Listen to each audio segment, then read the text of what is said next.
জনাব এটিএম আজহারুল ইসলামের আপিল মামলার শুনানি আজকে শেষ হলো। মাননীয় আদালত বাংলাদেশ সুপ্রিম কোর্টের ফুল বেঞ্চ 27শে মে এই মামলার রায় দেওয়ার জন্য দিন নির্ধারণ করেছেন। আমরা আমাদের যে জনাব এটিএম আজহারুল ইসলাম সহ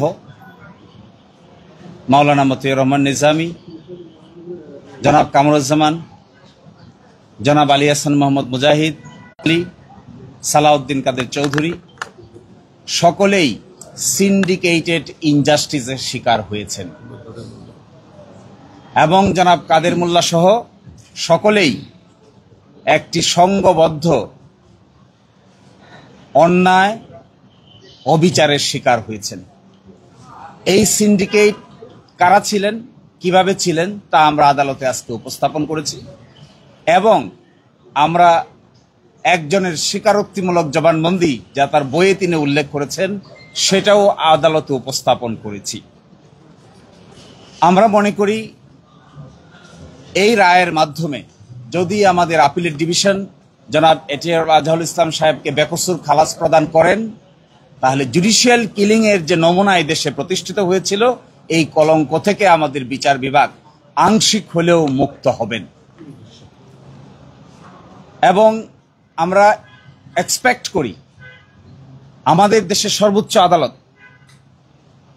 আপিল বিভাগের পূর্ণাঙ্গ বেঞ্চ জনাব এটিএম আজহারুল ইসলাম সাহেবকে বেকসুর খালাস প্রদান করবেন ইনশাআল্লাহ।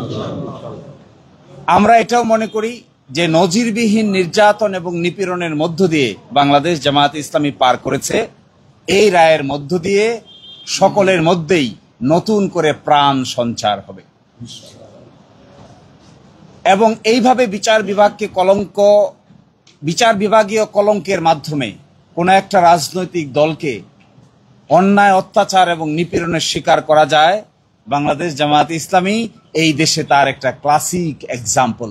কিন্তু যারা এই নির্যাতন নিপীড়ন করেছেন, হত্যা করেছেন, ফাঁসি দিয়েছেন, এনফোর্স ডিসঅ্যাপিয়ার করেছেন, আয়নাগর বানিয়েছেন, শেষ পর্যন্ত তাদের শেষ রক্ষা হয় নাই। এখান থেকে সকলেরই শিক্ষা নেওয়ার বিষয় আছে। সকলকে এখান থেকে শিক্ষা নিতে হবে যে নির্যাতনের রাস্তা, নিপীড়নের রাস্তা শেষ পর্যন্ত ভালো ফল বয়ে আনে না। এবং আমরা এটাও আদালতকে বলেছি যে জনাব এটিএম আজহারুল ইসলাম সাহেব ছিল তখন 18 বছর একজন বয়সের ইন্টারমিডিয়েটের ছাত্রকে তারা কমান্ডার বানিয়ে সাজা দিয়েছেন, যেখানে ট্রাইব্যুনাল তাকে কমান্ডার হিসেবে উল্লেখ করেন নাই, কিন্তু আপিলের ডিভিশন নিজ উদ্যোগে তাকে কমান্ডার হিসেবে আন্ডার সেকশন 4 সাবসেকশন 2-তে সাজা দিয়েছেন। এবং আরো ইন্টারেস্টিং বিষয়, আইনে যে ক্রস এক্সামিনেশন করার সুযোগ ছিল সেই সুযোগটি আমাদের আপিল বিভাগ চিরতর বন্ধ করে দিয়েছিলেন। আমরা কন্ট্রাডিকশন নিতে পারতাম না। আজকে আমরা এটাও দেখিয়েছি, গতকাল পরশুদিনও দেখিয়েছিলাম, 6 কিলোমিটার দূর থেকে দেখছে, 3.5 কিলোমিটার দূর থেকে দেখছে, একজনের ডান হাতে আরেকজনের ডান গালে থাপ্পড় মেরে দিচ্ছে, বাম গালে থাপ্পড় মেরে দেওয়ার কথা সেটি ডান গালে থাপ্পড় মেরে দিচ্ছে। এই সমস্ত ইনক্রেডিবল এভিডেন্স, অবিশ্বাস্য এভিডেন্স, অযৌক্তিক সাক্ষ্য প্রমাণের উপর ভিত্তি করে জনাব এটিএম আজহারুল ইসলাম সাহেবকে মৃত্যুদণ্ড প্রদান করেছেন। এই ক্ষেত্রে যিনি মাইনরিটি জাজ ছিলেন ম্যাডাম জাস্টিস জিনাতারা, তিনি কমপ্লিটলি এই সমস্ত অন্যায় অবিচারের বিচারিক প্রতিবাদ করেছিলেন, কিন্তু সেই বিচারিক প্রতিবাদ তখন কেউ শোনার ছিল না। আমরা এটাও বলেছি জনাব এটিএম আজহারুল ইসলাম সাহেবকে আল্লাহ বাঁচিয়ে রেখেছেন, এটি আল্লাহর পরিকল্পনা, এই আল্লাহর পরিকল্পনার ভিত্তিতে তিনি বেঁচে আছেন। এই জন্য আজকে আমরা আদালতের সামনে আল্লাহর পরিকল্পনার ভিত্তিতে আমাদের যুক্তি উপস্থাপন করার সুযোগ পেয়েছি। তারা যদি সুযোগ পেত, তারা যদি মনে করত এবং একটু খেয়াল করত, তারা চাইলে এটিএম আজহারুল ইসলাম সাহেবকেও ফাঁসি কাস্টে ঝুলাতে পারত, কিন্তু আল্লাহর পরিকল্পনার উপরে তারা হাত দিতে পারে নাই। এই কারণেই আজকে আদালতের সামনে আমরা আশা করি আগামী 27 তারিখ যে রায় হবে বাংলাদেশের বিচার বিভাগের ইতিহাসে নতুন ইতিহাস রচিত হবে। আমরা এটাও আশা করি আগামী 27 তারিখে যা রায় হবে এর মধ্য দিয়ে বিচার বিভাগীয় কলঙ্ক কিছুটা হলেও দূর হবে। আমরা এটাও আশা করি যে জুলুমতন্ত্র কায়েম করা হয়েছিল এই রায়ের মাধ্যমে জুলুমতন্ত্রের কিছুটা হলেও অবসান হবে এবং আমরা এটা এক্সপেক্ট করি সিন্ডিকেটেড ইনজাস্টিস যারা করেছেন এই সিন্ডিকেটেড ইনজাস্টিসের সঙ্গে যারা জড়িত ছিলেন, সময়ের ব্যবধানে একদিন না একদিন তারাও বিচারের সম্মুখীন হবেন ইনশাআল্লাহ। আপনি একটা প্রসঙ্গ তুলেছেন, এসকে সিনহার বইয়ের কোট করেছেন, বলেছেন যে রায়গুলো উনি শেখ হাসিনার সাথে কথা বলতেন এবং সেগুলো রায়ের প্রতিফলিত হতো। কি বলতে চেষ্টা করেছিলেন আপনি?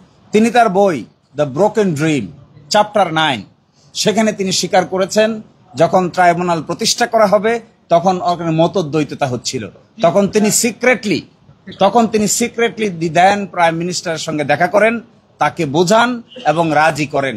একজন আপিল বিভাগের জজ কি করে প্রধানমন্ত্রীর সাথে সিক্রেট মিটিং করে মানুষকে ফাঁসি দেওয়ার পরিকল্পনা করতে পারেন, তিনি তার বইয়ে নিজেই তা স্বীকার করেছেন। জনাব এসকে সিনহা সাবেক প্রধান বিচারপতি, তার আগে তিনি ছিলেন আপিল বিভাগের বিচারপতি। আমরা এটাও দেখিয়েছি, তিনি নিজেই স্বীকার করেছেন যে আমি যখন এই আলোচনা করছি তৎকালীন প্রধানমন্ত্রীর সাথে, তো ইতোমধ্যে স্কাইপ কেলেঙ্কারি পাবলিশ হয়ে গেছে। তখন আমি নিজামুল হক নাসিম সাহেবকে ডেকে জিজ্ঞাসা করলাম, তিনি শুধু চান আপিল বিভাগে চলে আসার জন্য। আমি বলি একটা রায় দিয়ে আসো, তাড়াতাড়ি শেষ করো, কিন্তু যখনই তার দেখা হয় তখনই তিনি আমাদেরকে বলেন যেন প্রধান বিচারপতি স্ট্যাটাসে তাকে উপরে তুলে নিয়ে আসা হয়। এসব কথা তিনি তার বইয়ে বলে দিয়েছেন। এই জন্য আমি আজকে দেখিয়েছি যে ষড়যন্ত্র করতে পারেন, অনেক কিছুই করতে পারেন, কিন্তু শেষ পর্যন্ত তা সবই প্রকাশিত হয়। Thank you.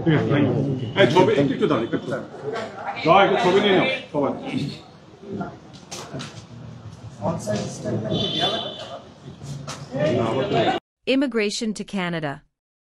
We provide the best quality service and solution for Canada immigration. Please visit our website and contact for details.